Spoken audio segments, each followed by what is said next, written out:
Donc, merci beaucoup de m'avoir proposé de parler de la migraine. Merci d'avoir mis ce thème à l'honneur. Et merci de m'avoir demandé de parler de la partie plus clinique et surtout pas de la partie physiopathologie que j'étais content de ne pas faire et que le Dr Ross a fait beaucoup mieux que je n'aurais pu le faire. Donc, voici mes liens d'intérêt. Donc, je suis Jérôme Mahouet, je travaille à l'hôpital de la Riboisière, tout comme Caroline Ross, qui est donc ma chef. On me demande de parler de la migraine, mais il faut qu'on replante un peu le décor parce que finalement, ce terme, il est utilisé à tort à travers. La migraine, c'est un type de mal de tête parmi 200 autres. On peut avoir mal à la tête parce qu'on a la gueule de bois, parce qu'on a une méningite, parce qu'on a une rupture d'anévrisme, parce qu'on a une sinusite, parce qu'on a le Covid et parce qu'on a la migraine. Et c'est un diagnostic médical qui repose sur des critères bien précis. C'est, comme on vient de le dire, c'est une maladie très fréquente, c'est 12% de la population, donc il y en a dans la salle.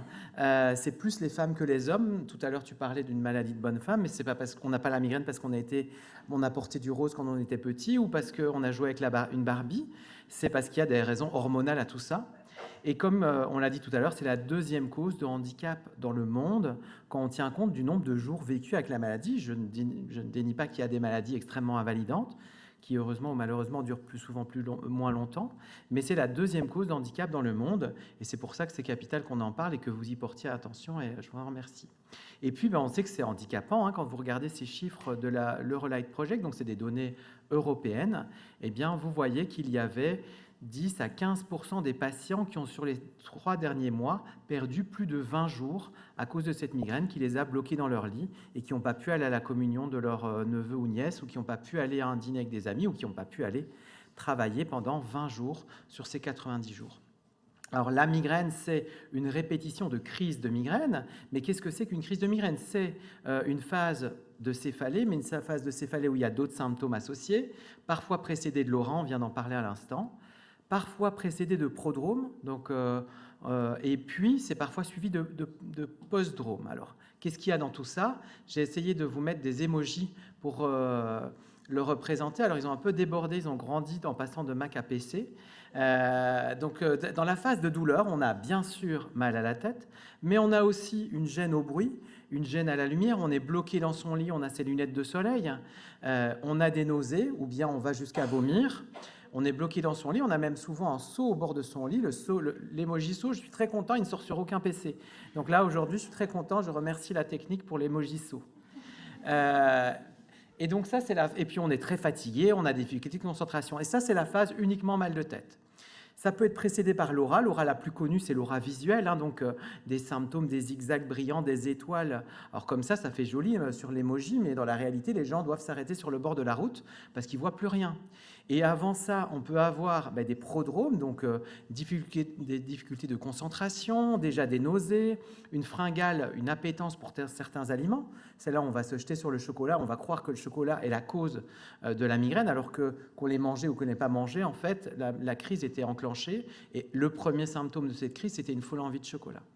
Et puis, une fois que le mal de tête est passé, ce n'est pas pour ça qu'on est à 100%. On a parfois, on est down, on a une humeur un peu basse, on est très fatigué. Et puis, le problème de la migraine, c'est que ça se répète, et c'est d'ailleurs comme ça qu'on peut poser le diagnostic. Bien sûr, on ne peut pas poser le diagnostic lors d'un premier épisode, et on doit faire des examens à ce moment-là.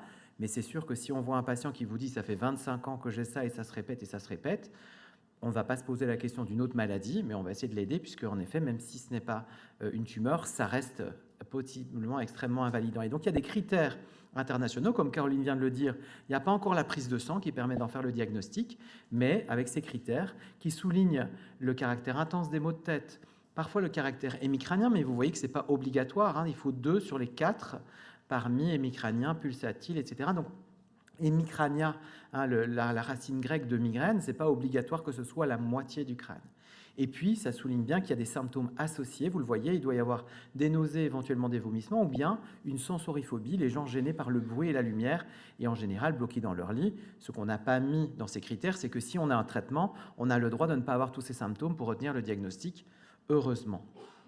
Alors, la migraine, c'est la répétition de toutes ces crises. Donc, non, là, je vais avoir... Donc, une crise, c'est ça. et puis elle se répète au fil du temps. Si on n'en a pas trop souvent, eh bien, on a une migraine qu'on appelle épisodique. Et puis, la migraine chronique, c'est des patients qui ont plus de jours avec maux de tête que de jours sans. Ce n'est pas intuitif, on a toujours été habitué à utiliser le terme chronique pour un truc qui pourrit la vie au long cours. Et dans ce cas-là, la migraine, toute la migraine est chronique. Mais c'est vrai qu'en migraine, on a décidé de dire chronique s'il y a plus de jours avec maux de tête que de jours sans, et épisodique s'il y a entre 0 et 14 jours sur le mois. Je vais m'en sortir avec ce truc. Et donc, finalement, qu'est-ce qui peut... Donc, on a une susceptibilité génétique, comme Caroline nous l'a dit, et puis des facteurs extérieurs peuvent favoriser l'apparition d'une crise, et en général, c'est un changement d'état. Le migraineux, c'est quelqu'un qui a une maladie de l'intolérance au changement. Plus de sommeil, moins de sommeil, plus de stress, moins de stress, plus de soleil, moins de soleil. Toutes ces choses-là peuvent être des facteurs qui déclenchent une crise. Ce n'est pas la cause de la migraine, c'est la cause d'une crise en particulier, et parfois, on ne retrouve pas la cause. C'est parfois des changements hormonaux. On en a dit un mot tout à l'heure.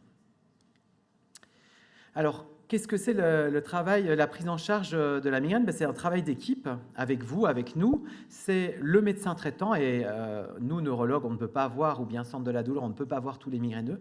Donc, le médecin traitant a un rôle capital. Le patient doit nous aider, doit utiliser un agenda, doit prendre des notes, nous rapporter.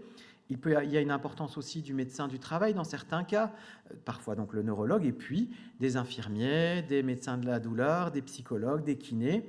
Tous ici, vous pouvez nous aider dans la prise en charge de la migraine. Et le traitement, et la prise en charge, qu'est-ce que c'est? C'est avant tout poser le diagnostic. Et c'est expliquer le diagnostic, et ça c'est capital, parce que quand on dit migraine, les gens pensent que c'est un symptôme. Vous et moi, et encore plus maintenant, après tout ce que vous avez entendu, vous savez que c'est une maladie. Mais si on va aux urgences avec une douleur de genou, qu'on fait 3 scanners, 2 IRM et qu'on ressort avec un diagnostic de douleur de genou, ce n'est pas hyper satisfaisant. Un patient qui va en consultation et qui pense qu'il a mal à la tête, c'est-à-dire pour lui la migraine, et qui ressort avec la migraine, c'est-à-dire diagnostic de migraine, pour lui ça veut dire mal à la tête, il se dit merci, mais j'ai répondu à des questions pendant une demi-heure pour rien.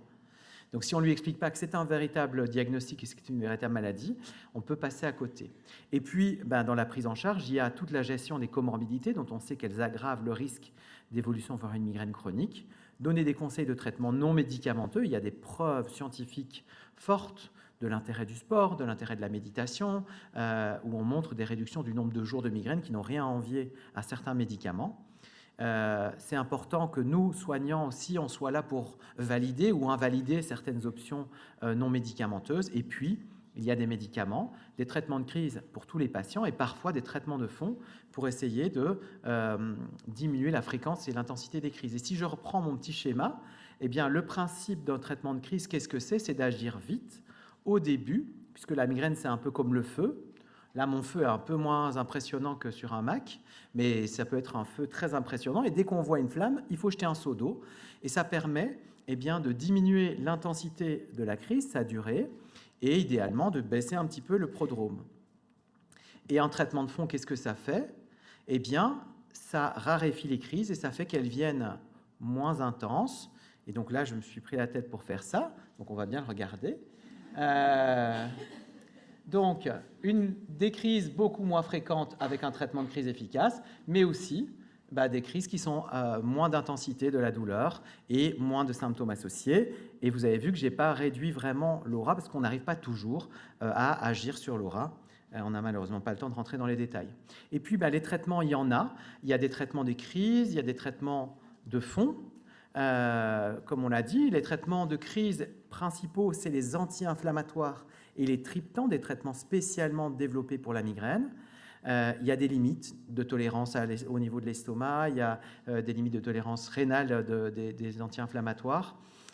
Et les traitements de fond, jusqu'à présent, on avait principalement des traitements qui sont détournés de leur indication principale. Vous avez tous l'habitude du bon vieux Laroxyl, des bêta-bloquants, etc. Donc des traitements détournés de leur indication principale qui, même si on n'est pas déprimé, hypertendu ou épileptique, permettent d'améliorer les choses, avec là aussi des limites en termes d'efficacité, d'effets indésirables. C'est vrai que ce n'est pas toujours satisfaisant quand vous avez le patient qui dit « j'ai pris 7 kilos » et que vous devez dire « oui, mais quand même, vous allez mieux ». Il y a aussi la toxine botulique qu'on a depuis peu dans la migraine chronique, qui sont des aides, et heureusement, ils aident beaucoup de patients, mais comme je dis, il y a des limites. Je reprends une étude de l'équipe de Sabine qui montre bien que sur les 12 derniers mois, le nombre d'effets indésirables était extrêmement fréquent. Il n'y avait qu'une douzaine de patients, de pourcents de patients qui disaient qu'ils n'avaient pas d'effets indésirables avec leur traitement. Donc c'est bien la preuve qu'on a besoin d'autre chose.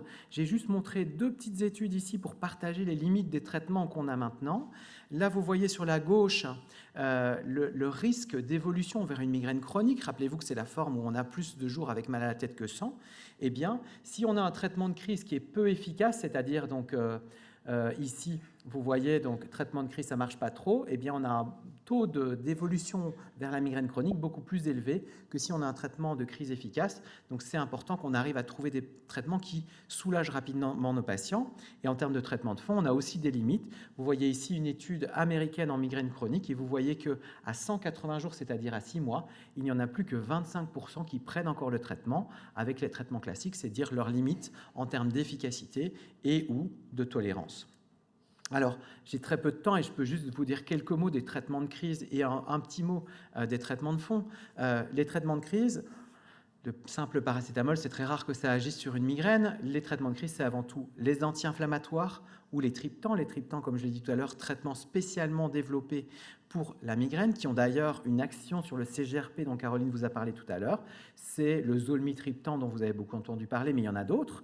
Et d'ailleurs, c'est un intérêt de changer d'un l'un à l'autre parfois quand le patient n'est plus répondeur.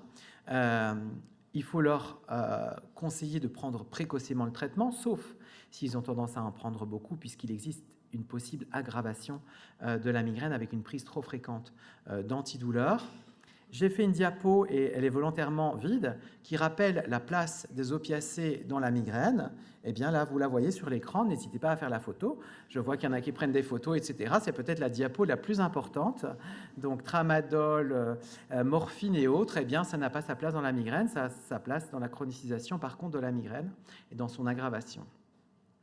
Et ça, c'est juste pour vous redire qu'on a nos traitements classiques et il y a une méta-analyse, donc on met tous les traitements, on secoue le truc et on regarde ce qui ressort, et on voit que amitriptyline, c'est-à-dire laroxyl, flunarizine, fluoxétine, donc il y a des traitements qui ont une efficacité. Ça paraît pas énorme, mais dans la pratique de tous les jours, on sait que ça marche.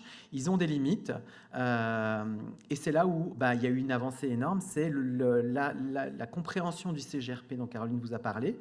C'est de se rendre compte que cette molécule active la douleur dans la migraine, qu'on la retrouve d'ailleurs dans la jugulaire des patients lors d'une crise de migraine, qu'on sait qu'on peut injecter du CGRP et déclencher une crise de migraine. Eh bien, c'est comme ça qu'on a décidé d'essayer de bloquer ce CGRP pour avoir un traitement spécifique basé sur la recherche. Il y a eu quand même la recherche a été tellement impressionnante, ça a tellement fait avancer les choses que eh bien, il y a eu des gens qui ont eu le Brain Prize, c'est-à-dire l'équivalent du prix Nobel en neurologie, mais pour autant, ça n'a pas interpeller autant nos décideurs, puisque ces médicaments ne sont toujours pas remboursés. Mais en tout cas, l'idée de bloquer le CGRP, c'est un peu la grande avancée, et vous serez peut-être amené notamment peut-être à le faire en intraveineux, puisqu'on espère qu'au moins un d'entre eux va arriver en intraveineux. En tout cas, à ce jour, il existe, pour les patients les plus aisés malheureusement, les anticorps anti-CGRP qui sont en sous-cutané et bientôt en intraveineux et qui sont des traitements de fond qui raréfient les crises et sont en train d'arriver. Et là, depuis la semaine dernière, il y a un GEPAN qui est arrivé qui bloque aussi le CGRP, mais lui, c'est par la bouche. Ça agit comme traitement de crise et ou de fond, autre avancée, mais autre avancée non remboursée. En tout cas, c'est des options qu'on envisage chez des patients qui n'ont pas répondu à des traitements classiques, mais c'est des patients que nous, par exemple, on est amené à voir, et vous aussi, en centre de la douleur. Mais comme je le disais, à ce jour, on est limité par leur non-remboursement. Voilà, c'était pour vous donner l'intérêt de vous intéresser plus et de refaire encore d'autres réunions avec vous. J'espère que je vous ai convaincu, avant d'éternuer, que la migraine est une véritable maladie. J'ai un compte Instagram qui s'appelle doc.migraine où j'essaie d'expliquer un petit peu aux patients et aux soignants et j'ai utilisé ce hashtag « La migraine n'est pas une fatalité » parce que trop souvent on se dit « Tiens, la cousine Germaine a la migraine, on n'a jamais rien trouvé pour elle, donc moi je vais souffrir en silence ». Non, il faut inciter les gens à consulter, il faut inciter les gens à parler, il faut ouvrir le dialogue avec eux, il faut essayer de les aider. Et puis il existe des traitements, la recherche avance. Merci en tout cas pour votre intérêt.